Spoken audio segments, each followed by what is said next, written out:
Thank you so much for listening to this episode of Earrings Off. We want to invite you to subscribe, rate, and leave us a review. You can find us on Facebook at Earrings Off Podcast and on Instagram at The Earrings Off Podcast. Welcome to Earrings Off. I'm Lou. And I'm Teresa. Let's get started.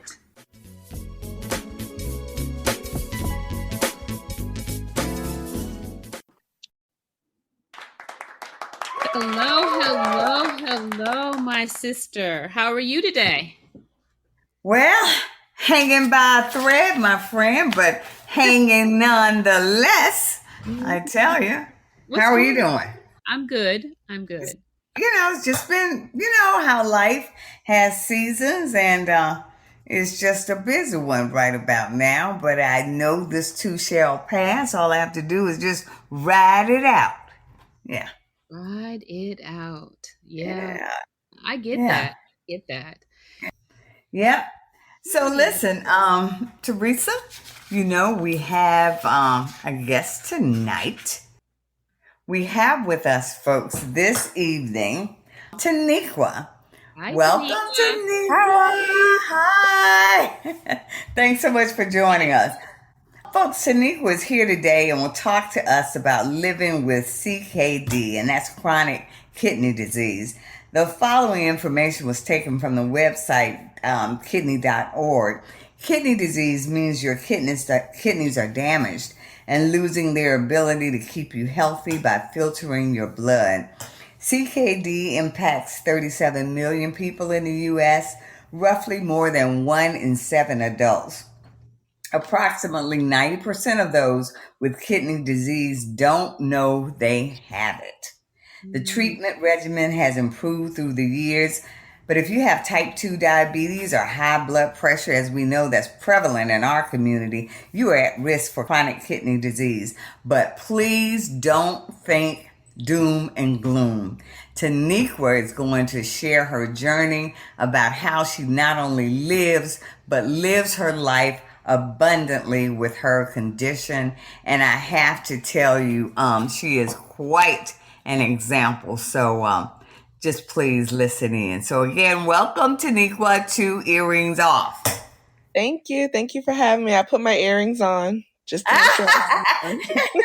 There you go. Yeah. Nice. We appreciate that. Absolutely. We're hoping that you will, just share some information with our audience. Taniqua, when did you first learn there was a problem with your kidneys? At what age, and maybe what tipped you off or tipped your parents off? What was going on? Were there symptoms happening at that time? It really all began early in middle school. I want to say around 8th grade. That's when my parents really started noticing that I was, tired a lot, just wasn't feeling myself, not so much thirsty, just things like that. And just, I think it was more so the fatigue and the headaches that caused them to take me to the doctor. And when I went to the doctor, that's when they kind of said, okay, your blood pressure is kind of high for your age. Let's keep an eye on this. So they started doing some tests on just monitoring blood pressure, had me checking my blood pressure at home. And then it was, I want to say maybe after spring break, my 8th grade year, that they started noticing a change in my creatinine levels. And so they scheduled me to have a kidney biopsy. So I had that in 8th grade. And that was really when they first noticed, okay, something's not right. At first they thought contributing factor might have been lupus. I have a dormant trait of lupus. And then just following my blood pressure, even on the medications that they started me on, still continued to trend high.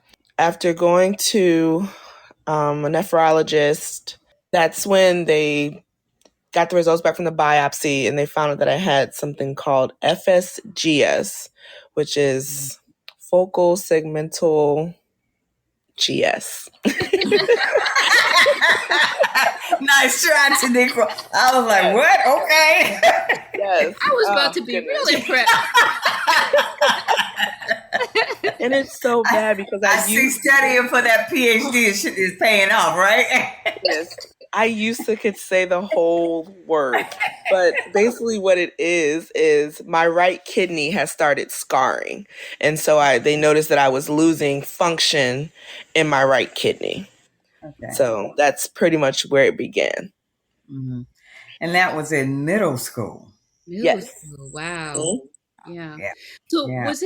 was it then the high blood pressure that caused the renal failure? To this day, they still say it might have been a combination of things.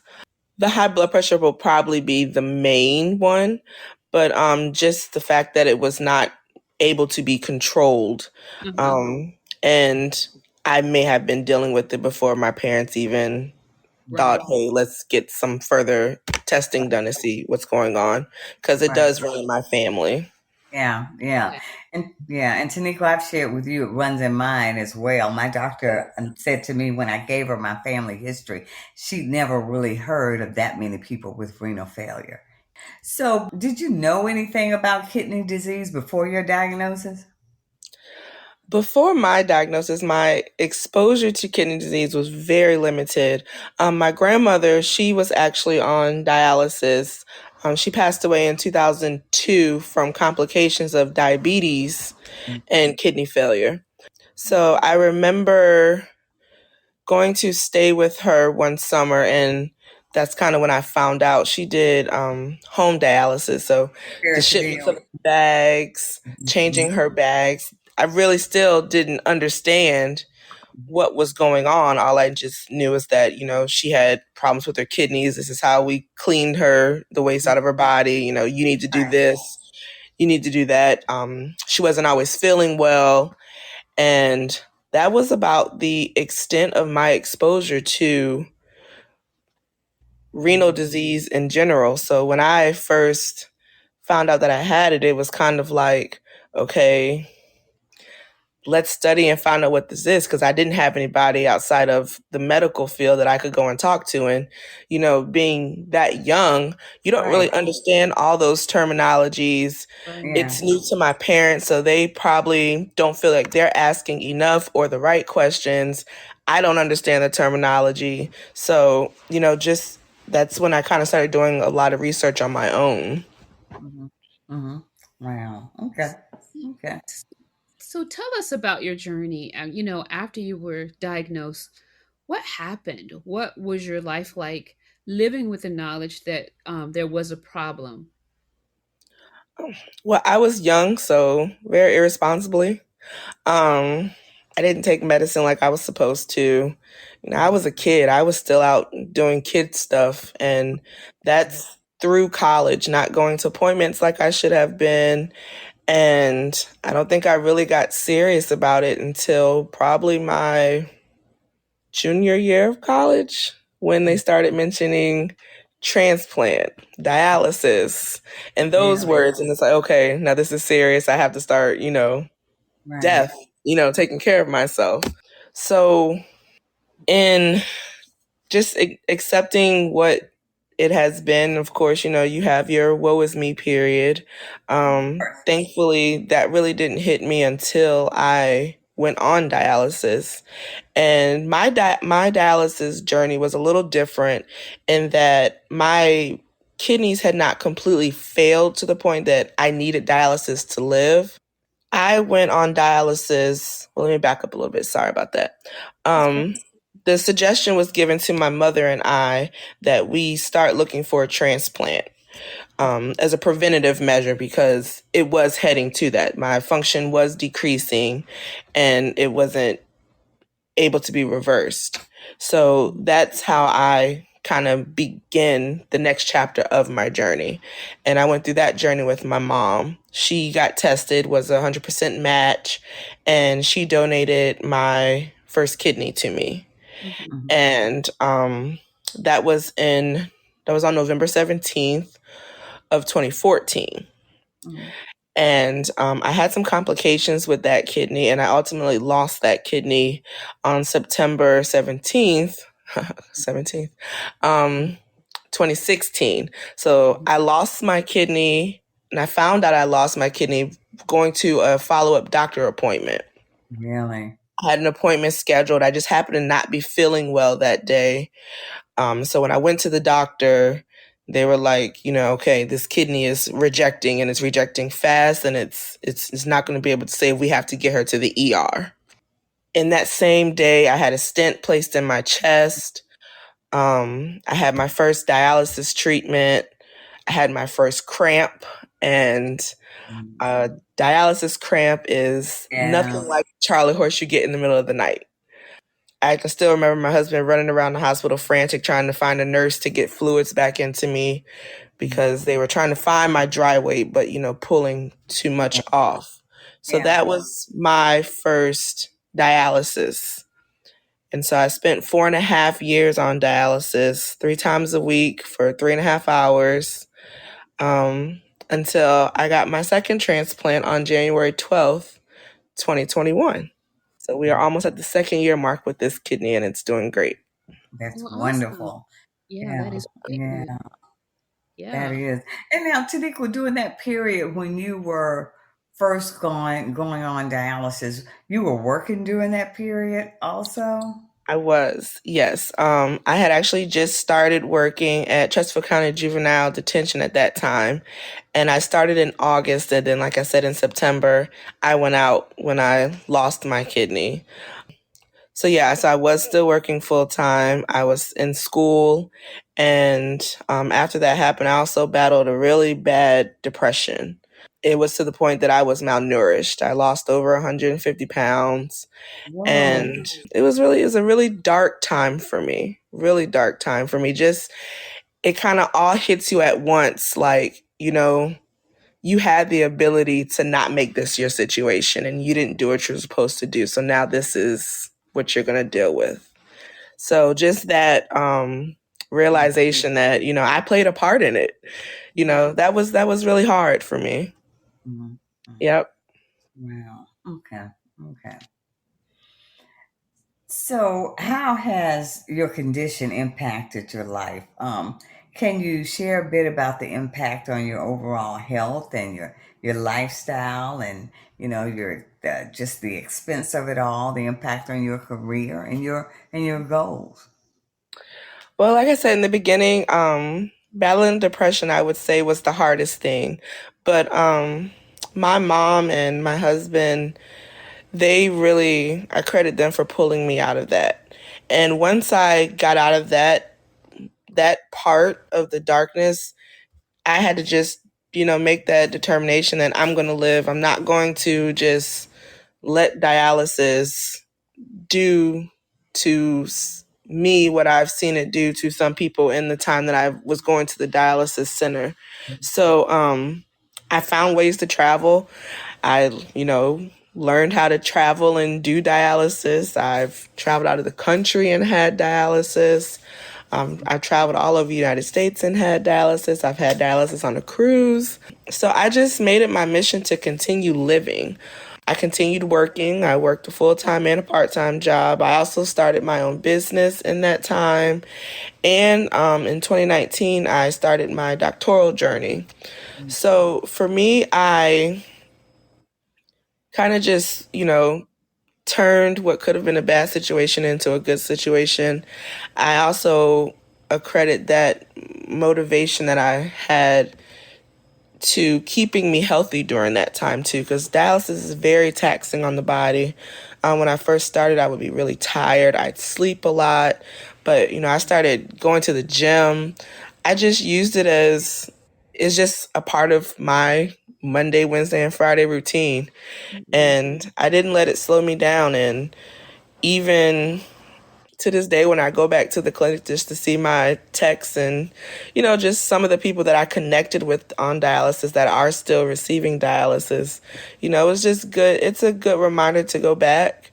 And it's also good to, I think it inspires people when they see someone that they knew in that position doing well and choosing life ultimately. Yeah. Well, they have got to be amazed, because I certainly am. I used to be a medical social worker, and my assigned unit was the renal and kidney transplant unit. So for 4 years, that's what I did every day, was go on the unit, talk to patients, and we did counseling. Of course, I did group sessions, but I learned quite a bit about renal failure just from the time that I worked at the hospital. And again, being interested because it was rampant in my family. But Tanika, your story is so unique because you refuse to let it define you and you're fighting against that. So the the professionals have to be amazed at your tenacity and your how you're living your life. And I know that medical personnel, they take an oath to do no harm and to do what they can for patients, but that's a strong message when you send it to your medical team that not only am I expecting you to help me, I'm trying to do what I can to help myself. Yeah. Can, So can you talk a little bit about where that strength comes from that helps you cope with your diagnosis? I don't know. I think it's just me. I don't like being told what I can't do. Oh, At first, it was a lot of limitations, mm, put on me. I still remember when I told my nephrologist that I was going to Cancun with my girlfriends, and he's like, "No, you're not. You're not going to get dialysis in another country where you don't speak the language." And I'm like, "I've already made the arrangements. I've talked to the concierge. I have my my seat time. My girlfriend's gonna go with me. I have my paperwork, so I know my numbers, so I can look at the machine. I had to learn all that yeah. and to be able to still do what I wanted to do. But I think, it's my family, my brother and my sister, they look up to me and they rely on me for a lot. And you I take wanted that to be this here. sibling role very seriously. Yeah, those are my babies. Yeah. And I wanted to be here. And I think that's really it. I wanted to be here. I didn't want to not do what they said I couldn't do. So, Tanika, what information can you share that can maybe educate others about renal failure, maybe what they can do to keep their kidneys healthy, and maybe what to do? And you've already shared what to do to live with renal failure, because what I'm hearing from you is that you don't give up and that you've taken charge of your health by learning your numbers, your dry weight, what should be done when you're on the machine. My sister is was the same way, being very proactive. But do you have any information you can share to maybe educate others about renal failure? I would say most just know your family medical history or know as much as you can. I think it starts there. Advocating for yourself as African Americans, we don't do that enough. Yeah, that's so true. We don't always eat the healthiest, and I mean, I still don't always eat the healthiest, but I make more of a conscious effort to, they say, better, you do better. So, and just the importance of drinking water, going to the doctor, knowing your body. And I feel like as I've gotten older, those things are more things that I pay attention to. Because even as a transplant recipient, the it's still that discipline. It's still kind of the same care. Drink your water to make sure you're flushing your toxins, getting your lab work done, your blood work, monitoring your urine, looking at the color of your urine to make sure you're hydrated, and just having that open communication with your doctor, and just not being afraid to say, hey, this is what's going on. Can we check for this? My mom had this. I think something might be wrong. Um, yeah, I think that's mainly the thing to do. Okay. But I wish Okay. I'd done sooner. But Okay. Yeah. Yeah. yeah. that's good advice. Thank you Yeah. for that. Hmm. Can you share anything that may encourage African Americans, particularly, to consider donation? Yes. It's easy. It's easy. It's no cost to you. It's as simple as calling up a hospital and saying, hey, I want to donate. I'm interested in donating. Can I get lab work done to see if I'm a match? And one thing that I didn't know when I went through my first transplant that I learned about going through my second transplant was a program called the Paired Exchange Program. Mhm. And in that program, if you have someone that wants to donate but may not be a match for you, they're able to donate to somebody else that they may not know, and that other person's pair will then donate to you. Wow. Now, my sister is who gave me my second kidney, and she was a 100% match, which is kind of unheard of for a second transplant due to antibody buildup. But they were afraid that having another kidney from a relative, my body would do the same thing it did with the first one and the disease started to kind of reappear. Mhm. So they presented that to us, and she was able to donate her kidney to a stranger, and a stranger donated their kidney to me. So you don't have to be related to someone to donate. It can just be on your heart that you want to help someone, and just, go to your local hospital and let them know that that's what you want to do, and they will guide you in the right direction. But it's just as simple as saying you want to do it, make the commitment, get the blood work done, and the coordinators, they take it from there, and it's able to be scheduled around what's best for you and the recipient. Mhm. Okay. Wow.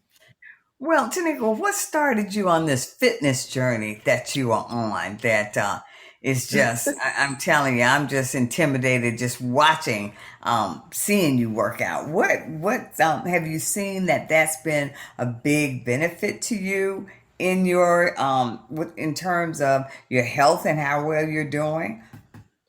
Well, I first started getting really big into fitness when I was on dialysis. It was a way for me to control my fluid intake. Because while you're on dialysis, you can only have a certain amount of fluid, and sometimes I would go over that fluid. So I picked up running, Mhm. and that's, sweating. That would be a way that I would be able to maintain.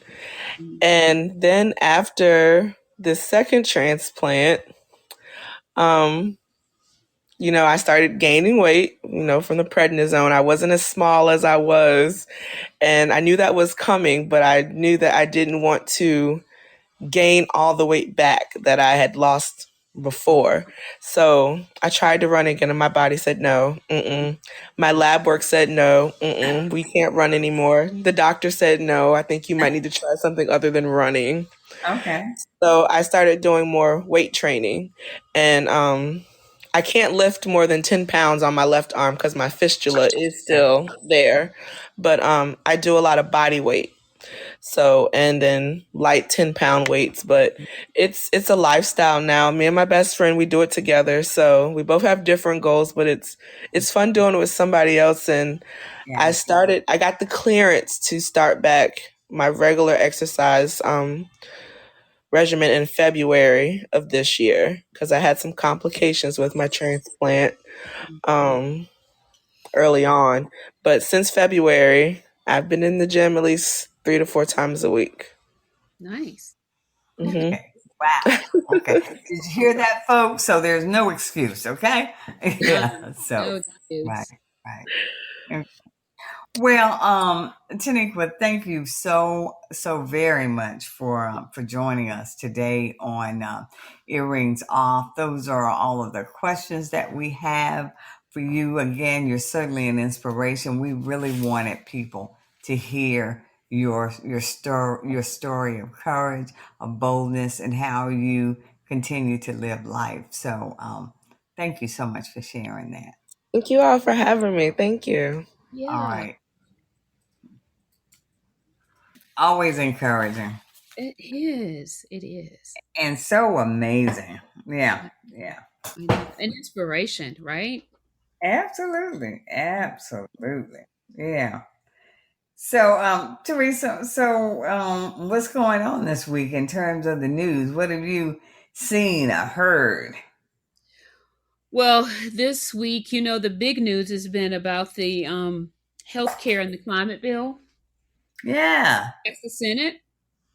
yeah, And yeah, yeah, the thing with these bills, there's so much wrapped up in them. You know, yeah, yeah. me, it's like, why is a healthcare bill wrapped the climate bill? Well, whatever. Well, They are. that's politicians. Everybody's got to have a little piece of the pie for their vote. So that's what's Yeah. going on with that. Yeah. So some of the highlights of reduce prescription drug costs, lower the deficit, of course, and it includes the largest commitment ever to fighting climate change. Yeah. But the Yeah. big story for me out of this bill was the fact of what was blocked from this bill, right? Really? So, Okay. yeah, one of the things that was blocked that has been big in the news, I don't know if you've heard about it, is that the Republicans blocked a $35 cap on insulin costs for Yeah, I think I did hear something about that. Lou. Yeah. When I tell you, I've heard so many stories about how much insulin can cost. And Teresa, it's blown me away. I think I heard somebody say that they were paying 2,000 a month yeah, uh, Lou, for it. it is crazy to the point where so many Americans are rationing their drugs, and when they do that, they put their health at risk. So That's just something you absolutely have to have. right, you have to have it. If you need it, you have to have it. Yeah. So I just wanted to tell you what I know the Republicans know this. I know they know this because I don't know what the motivation is behind blocking that one piece, right? Because Yeah. it literally, the diabetes drugs have been around for so long, and it literally costs cents to make it. So capping it at $35, I can't even imagine why they would do such a thing. Because listen to these facts: there are 37 million people with diabetes. That's Wow. one in every 10 people, and one in five, they don't even know that they have it. So when you have diabetes, these are all the people that are going to be impacted. When you have it, you are at higher risk for some serious health complications. So when you talk about rationing your Yeah. drugs, this puts you at an even higher risk. So think about this: there are 650,000 cases of blindness due to diabetes a year. A These year? facts are from 2019, right? And Yeah. so they could like they're likely higher by now. Yeah. Kidney failure, which we just discussed, 50,000 cases a year. And then Wow. amputations, so loss of toes, feet, and legs, there are 75,000 cases of those a year due to diabetes. Yeah. And I just my friend just went through that with a family member. That's devastating. Amputation. Hmm. Hmm. Now, Yeah. I don't want to end on such a sad note there. I want to end on a good note, and I don't want to offend anybody, or I'm not taking anything for granted, and I'm not making this up myself. This is all from the diabetes.org. I got a lot. I went to that website and the National Institute of Health website. I've read this. This is not me. But people with type 2 diabetes, there are studies that show that it's almost always preventable, and it's often treatable and could sometimes be reversed Wow. through diet and lifestyle changes. Hmm. So that we're going to have to advocate for ourselves if we're depending on drugs for type 2, the insulin for type 2 diabetes, and we can't afford it. We literally need to consider a diet, a diet and lifestyle change. Well, that's what Taniqua referenced earlier in terms of the Yeah. renal failure. And Yeah. Teresa, you know better than most people how what we put in our bodies impacts our bodies. So, yeah. So of that 37 million that I mentioned previously, 90 to 95% of those are type 2 diabetics. Yeah. So we're going to have to just show them we don't need them to do a cap, put a cap on the drugs because we literally can take this into our own hands and do something about it. You know? But but don't do that, folks, before you talk to your doctor and get clearance. Okay, don't do that. Teresa will go on a tear. Okay, but she means well. We don't mean to do anything without your doctor's consent and approval. Okay, Teresa. Let's go to mine. Let's go to my thing. Lou, don't ever stop taking your medication without talking to your doctor. But certainly, if the lifestyle and the diet is plant-based, what harm can be done there? Yeah. If you just cut out meat and started eating a plant-based diet that's not processed, what harm can it do you? Right. Yeah. But you're right. Do not, please listen to me. Literally, don't make any changes without your doctor. And I'm not a doctor. We don't have any budget to be sued here on Earrings Off. What the world? Okay. All righty. People, she means well. Let's go to my thing. which too may get us in trouble. I don't know. But anyway, Teresa, what I saw this week, what I heard about, did you hear about the Stop the Steal folks training poll workers? Now, listen, as if things can't get any more weird for one of our national parties, the Republican National Party has linked up with the Stop the Steal folks to train poll workers. The folks who refused to accept the valid votes from the last election are now training the poll workers. Now, people, please pay attention to this. What's happening here is that if they cannot successfully challenge the election and have it overturned, the RNC may, through uniting with the Steal the Vote folks, they may attempt to get the needed votes by disqualifying or intimidating voters or making it even harder to vote. And when that happens, that's impacting us. So like Gomer Powell used to say, shame, shame, shame. And for our younger audience members, if you don't know who Gomer Powell is, look it up. We all need to laugh. But this is the latest act by the RNC, and it's dangerous, and it's nothing for us to laugh about. I heard that, and I was like, what? They are training poll workers. That's not going to go well for democracy. So, folks, please, let's pay attention to that. Yeah. I did not hear that story, Lou. Yeah. And Teresa, the big news that I heard this week was that in the U.S. Marine Corps, Lieutenant General Michael E. Langley was confirmed as the first Black 4-star general. Did you hear that? I did see that. He is the first in 246 years. I don't know much about the military. My husband is a vet, so everything I know about it, I learned from him. But I did look this up to say that the general commands all operations that fall within his geographical area. General Langley will hold the highest military position with the Department of Defense.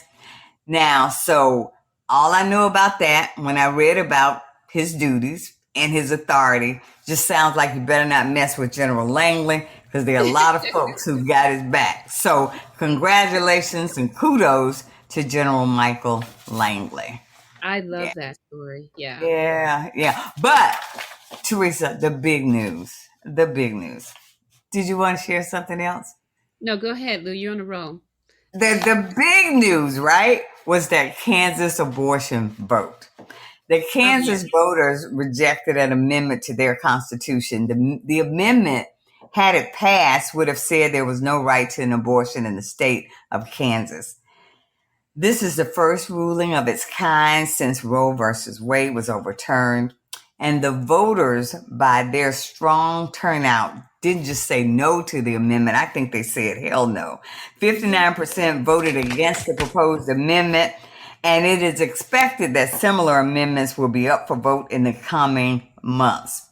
Now in Kansas, their state motto is, let me say this right, ad astra per aspera, I don't know, which means to the stars through difficulties. So to that we say here at Earrings Off that the voters in Kansas have given this nation hope during a very difficult time, and they have proven to be the real stars. Well done, voters in the state of Kansas. Way to show us how it's done. Yeah. So very, very big stuff happening in the news. So, yeah, very good stuff. Teresa, what else is happening? Well, I got a good deed that I want to You share. got a good deed? Okay, we like good have a deed. good deed. And I want to say it's not about cookies, first of all. Well, to that I say, all righty, hallelujah. I don't want to hear any more about the warm cookies. I'm going to try. Yeah, so let's hear something. All right, go on. So my good deed is thank you, Beyonce. And Okay, what happened with Beyonce? hey, she dropped an album called Renaissance, and I'm telling you, it is all of that. Oh, I am really? so serious. Oh, yeah. Let me tell you, my morning exercise dance routine has just bumped up a huge notch. All righty. Okay. Yeah, it has just been bumped up to a different level because of this album. It is everything. There's a single called Break My Soul. It was released I prior heard to about that. Haven't heard it though, but let me write that down. Lou, the album is based on disco and house music. Okay. Do you remember disco? Yes, ma'am. Yes, ma'am. Some would say the party didn't start till I showed up, but go on, I digress. That's right. So every song on there, even though I might not catch or understand all the vocals, when I tell you the beat and the music is fire. It is All fire. right now. You Okay. have got to listen to this album if you haven't. It is I've heard the amazing. buzz about it. Okay. Yes. Yeah. So thank you, Beyonce, for dropping this album. It And has. Go ahead. And you've inserted it into your playlist, your workout list? Oh, yes. All right. Oh, Okay. yes. Oh, yes. Dancing, hula hooping, and jumping on the trampoline go very well with this album. All righty. Okay. All right. That's your good deed. That's good stuff. That is very, very good stuff. So, well, my good deed, I was trying to come up with a good deed for the show. And so I do have a good deed, and but as usual, it I don't know. It's got a weird little flavor at the end. It turned a little dark for me, but I I meant well. So here we go. All right. So this past weekend, we were in Pennsylvania, and so my granddaughter had to use the potty. So my husband starts driving. We were in the car, and she says, "I got a potty." Well, when we hear "I got a potty," that means code 4 alert or something. You know, we're like, what? We gotta get so we're trying to get to the restroom. And so my husband starts driving like a bat out of hell, and I thought he was being such a caring grandfather, but really all he cared about were the leather seats in his car. But anyway, he ran the light, and a cop pulled us over. And so I had really, when I saw that blue light flashing and all of that, I had all these emotions, no sudden movements, remain calm. I want us to make it back home. Let's just get through it. And it's a shame, but really, that's what was going through my head. But meanwhile, while that's going through my head, and while he's approaching, and my husband and I are talking, and, we're concerned, my granddaughter is in the back seat, and she just keeps saying, "That's a cop. He catches bad guys. Here comes the cop. Doesn't like bad guys. There's the cop. I like cops." So the cop tells us, okay, you ran the red light, and we tell him our granddaughter has to potty. So we're rushing to get her to a restroom. He smiles, he nods, and he hurriedly runs our info and tells us, you're not going to get a ticket. Just be safe and slow down. So I don't know his name, and I know cops are under attack. And in many instances, the negative perception is warranted. But on this past Saturday, an an officer in Pittsburgh gave two tired grandparents a break. Well, so here's the sad part of my good news story. As we rode along after the potty stop, I really kept thinking about how innocent my sweet granddaughter is, and how sad it is that she lives in a world that teaches her the cops catch the bad guys, and that she will have to learn that sometimes folks with our skin color aren't the bad guys, but we get killed by the cops, who we later find out to be the bad guys. It's so sad and confusing. It's sad and confusing for me and as an adult, and it will be sad and confusing for her. So may her world stay simple for a while longer, where all she has to worry about is making it to the potty in time. And even if she doesn't make it, she doesn't have to get her hands dirty by cleaning up the mess herself. May she have years to learn what a mess we have made of our world.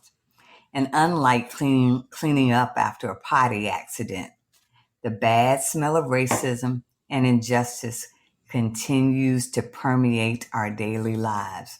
And the stench is everywhere. It's on all of us.